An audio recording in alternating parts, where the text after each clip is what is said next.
안녕하세요. 아빠는 왜 코인 안 했어입니다. 반갑습니다. 11월이 어느덧 끝나가고 있습니다. 다들 마무리 잘 하시고 많은 분이 상승을 기대하는 12월이 시작되는데요. 그럼 12월은 어떻게 흘러갈 것인지 함께 보시죠. 11월 30일 일요일 브리핑 시작하겠습니다. 자, 현재 여기에서도 상승이 나왔고 여기에서도 상승이 나왔습니다. 그 다음에 이 두 구간을 제가 한번 세팅을 해볼게요. 자, 상승하고 나서 옆으로 늘어지고, 그쵸? 그 다음에 하락을 했어요. 그래서 여기 진행과 여기 진행과 어느 정도 유사하게 현재 흘러가고 있는데, 제가 저번 영상에서도 했던 브리핑 중 하나가 하락 이후에 이렇게 옆으로 늘어지고 나서 반등이 나와주는 같은 구조의 차트가 나올 것인지 그걸 현재 생각하고 있었고, 지금은 여기 파란색 선을 이제 그은 이유가 이 윗꼬리, 여기 꼬리죠. 그 다음에 여기 꼬리, 이렇게 두 꼬리가 있는데 여기가 보통 하락 시작점입니다. 하락 시작점. 그래서 이 하락 시작점을 다시 재돌파한 다음에 넘어주는 것이 상승으로 전환되는 것을 의미합니다. 그래서 하락 시작을 했고 다시 상승으로 가려면은 전환을 시켜줘야 한다, 이런 반등으로 인해서. 근데 현재 여기 하락 시작점 같은 경우에는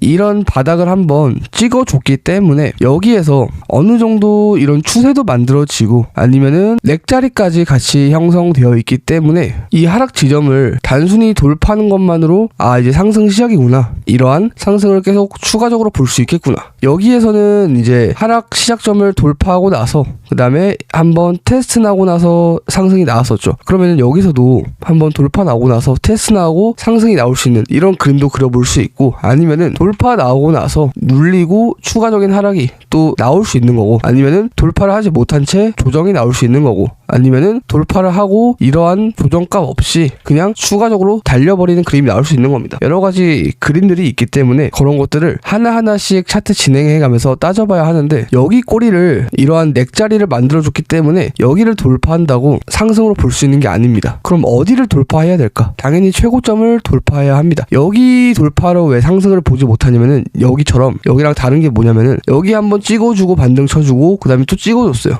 이 찍어준 자리에서 반등이 나왔어요. 여기까지, 그쵸? 하락 시작점까지 반등이 나왔는데 어느 정도 이러한 그림을 가져주면서 여기를 계속 밑에 테스트할 수 있는 확률도 여기 구간보다 여기 구간이 현저히 높기 때문에 여기가 막상 돌파된다고 해서 상승으로 갈 수 있는 게 아닙니다. 그러면은 당연히 최고점을 넘어줘야지 여기에 대한 이러한 완전히 패턴을 깨주는 형식의 진행이 최고점 돌파이기 때문에 당연히 여기 고점 돌파가 나와줘야 이제 상승으로 쭉 볼 수 있는 그림이 나옵니다. 이 말을 좀 더 쉽게 바꿔보자면은 난이도가 올라갔다는 소리입니다. 차트가 쉽게 타점을 주지 않겠다. 여기에서는 너네들이 롱을 먹을 수 있는 타점을 쉽게 줬지만 여기 돌파로 쉽게 주지 않겠다. 지금 차트적으로 그렇게 그려주고 있는 겁니다. 이게 뭐예요? 인간이 만들어내는 심리가 계속 겹겹이 쌓여서 만들어지는 과정이기 때문에 더 난이도가 어려워지고 있는 거죠. 여기 상승 이후로만 봐도 이러한 돌파 나오면은 큰 상승 먹고, 그 다음에 여기서 좀 꼬았어요. 횡보한 다음에 크게 눌렸어요. 여기 구간까지. 근데 보통 이런 데서 잡는 사람은 그게 많지 않습니다. 강심장이지 않는 이상. 왜냐면 패턴이 하락으로 진행되어 있고 언제 이렇게 눌려도 이상하지 않는 확률이기 때문에. 그러면은 바닥에서 잡는 사람들은 그렇게 많지가 않아요. 여기서 잡더라도 한 번 더 털고 가죠. 그게 보통 쌍바닥이니까. 그리고 나서 여기에서 먹기 쉽게 1차로 만들어놨으면은 이제 여기서 2차로 만듭니다. 근데 여기서 3차로 똑같이 나올 수는 있겠지만 그만큼 기대 확률이 2보다는 3이 현저히 낮다라고 이제 보시면 되고, 제가 텔레그램에서 크립토 시장 이제 시황 심리 분석 브리핑을 가져와 보면은 저는 아직 큰 상승이 남아 있다라고 생각하는 사람입니다. 왜냐? 데이터가 그쪽으로 가리키고 있기 때문에. 그래서 주봉에서 어떻게 현재 주봉 그림들이 12월이면은 4개의 주봉 정도 가지고 있죠. 그러면은 이 4개를 어떻게 진행할지 그걸 좀 봐줘야 합니다. 이렇게 V자 반등으로 나올지, 아니면 주봉이 이렇게 상승이 나와준 다음에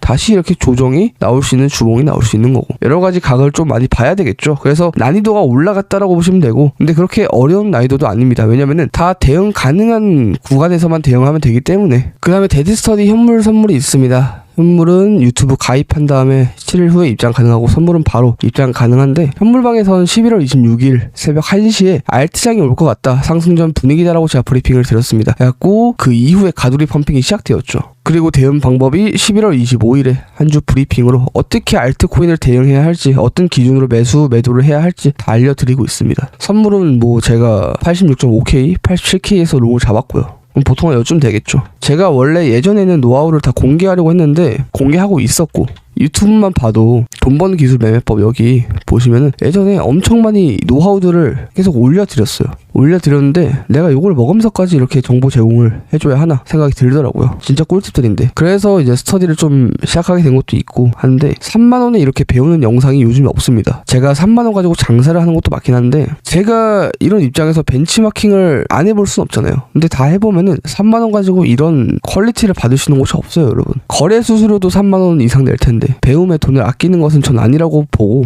차트든 시황이든 공부하고 배워야 지식이 쌓이는 것입니다. 그래서 한번 고민해 보시기를 바라고, 그리고 보이는 게 결제 금액이 이제 3만원인데 유튜브 측에서 40%에서 한 45% 정도 떼갑니다. 그럼 남는 것은 한 16,000원 남겠죠. 이거 소액 벌자고 제가 영상 계속 만드는 게 아닙니다. 여러분들 보시라고 만드는 겁니다. 그래서 배움은 늦을수록 저는 손해라고 생각합니다. 그리고 비트코인 일봉을 보게 되면은 여기에 대한 내기든 한번 선을 그어 보면서 진행을 해보죠. 그 다음에 뭐 여기에 대한 내기든 여기 계속 닿아주는 이런 부분들, 그 다음에 쭉 크게 이탈이 한번 나왔죠. 그 다음에 리테스트 값도 나왔었고 여기까지. 근데 여기를 제외한 이 리테스트 값을 제외한 이 하락에서 너무 가파르게 하락을 하다 보니까 리테스트 값이 오히려 퍼센트가 커져버린 겁니다. 30%가 올라야 하는데. 그래서 이러한 자리를 다시 만들어 줄 수 있을까 의문을 가져봐야 하는데, 주봉에서 여기까지 상승을 한다 했을 때 어느 정도 가능성은 있어 보이죠. 제가 아까 앞에 말씀드린 브리핑을 본다면. 왜냐하면 하락 시작점은 여기인데 여기까지 이렇게 올라올 리는 없고, 왜냐? 바닥 대비 거의 45%가량 상승을 해야 하니까 이렇게 단기적으로 상승할 확률은 매우 낮고 1차적으로 보통 이런 자리를 보는 게 맞다. 그 다음에 1차적으로 여기까지 보는 이유가 뭐냐면은 날봉을 다시 와서 보면은 너무 가파르게 빠졌어요. 자, 그런데 이전에 어떻게 됐어요? 이런 구간에서 상승할 때도 가파르게 올라갔죠. 그러면은 반대로 이런 구간에서도 가파르게 하락을 할 수 있다는 겁니다. 왜? 매물대가 적기 때문에, 해소할 수 있는 게 낮기 때문에. 매물대가 있는 곳에서 같은 수량으로 매도 치는 거랑 매물대가 없는 곳에서 같은 수량으로 매도 치는 거랑 이 하락의 폭이 다릅니다. 그래서 여기에서도 가파르게 올라간 이 움직임이 여기서도 가파르게 내려갔잖아요. 그러면은 결론적으로 쉽게 우리가 풀어서 본다면, 자, 여기 구간은 매물대가 적다라는 소리입니다. 그 다음에 여기에서도 매물대가 쌓여 있을 수 있어요 라고 할 수 있는데, 보통 이런 구간들은 이 하락 그 다음에 이 상승에 웬만하면 다 거의 해소가 됩니다. 이 해소가 되면서 계단식 상승이 어느 정도 이렇게 나왔지만 그래도 상당히 가파른 이 추세를 만들면서 올라갔어요. 근데 여기는 이러한 추세보다 그냥 쭉 내렸죠. 추세도 뭐 만들어지긴 했지만 이러한 추세도 있고, 그래서 여기에서 계단식으로 상승했지만 여기에서는 계단식으로 하락하진 않았다. 그냥 쭉 빼버렸다. 이렇게 이 차이가 매물대의 차이다. 여기서는 해소시키면서 올라가주는 그런 그림들이 보였죠. 조정이 한 번씩 나와줬기 때문에. 그 다음에 가장 매물이 해소가 많이 된 구간은 여기입니다. 왜? 여기 추세를 이탈하고 나서 옆으로 늘어졌기 때문에, 아, 이제 롱 베팅한 사람들은 어느 정도 익절 구간을 가지고 여기서 물렸던 사람들은 탈출할 수 있는 그런 구간들이 될 수 있겠죠. 왜냐? 추세 이탈이 되면은 또 하락 나오는 거 아니야? 또 크게 물리겠네? 하면은 여기에서 존버했던 사람들이 보통 이런 데 탈출하겠죠. 그러면은 여기 매물대 해도 되고 여기에서 보통 다 털리기 때문에 옆으로 늘어지고 나서 매물대 없이 쭉 빠질 수 있게 되는 겁니다. 그래서 여러분들이 자주 보는 이런 고양이 그림이 나오는 거예요. 이런 그림이 나오는 겁니다. 아니 뭐 심슨이 나온다든지, 심슨 머리, 기영이 머리나.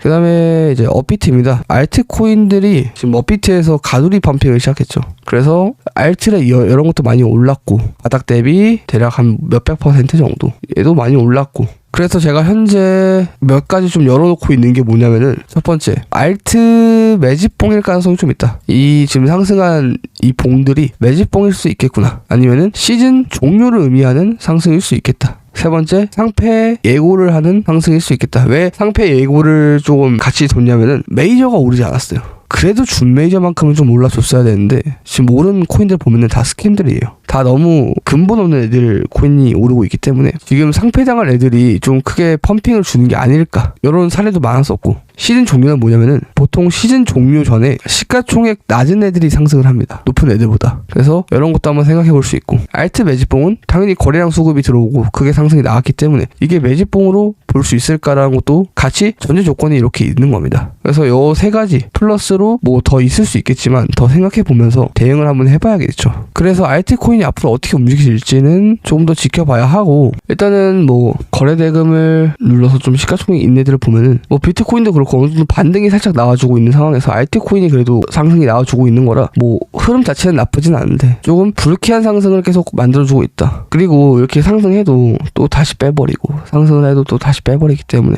그렇게 막 썩 좋은 상승들은 아니죠. 그래서 일단 한 주 좀 지켜보고 알트코인 좀 괜찮아 보이면은 시장 자체가 알트코인 위주로 한번 돌아와 보겠습니다. 그래서 아까 말씀드린 시즌 종료, 그 다음에 알트 상패 예고, 아니면은 매집봉, 이렇게 세 가지로 한번 열어 놔보시고, 너무 장기 홀딩 해서 끌고 갈 수 있는 알트코인 시장이 아닙니다. 뭐 비트코인, 이더리움 이런 것들은 사가면서 장기적으로 들고 갈 수 있는 그런 모멘텀들이 있는데 알트코인들은 잘 모르겠습니다. 알트코인들은 지금 단기적으로 가져가야 하고 중장기적으로 바라보면은 좀 많이 리스크가 따른다 생각하시면 될 것 같습니다. 그래서 항상 안전하게 매매하시고 성투하시길 바랍니다. 감사합니다. 성투.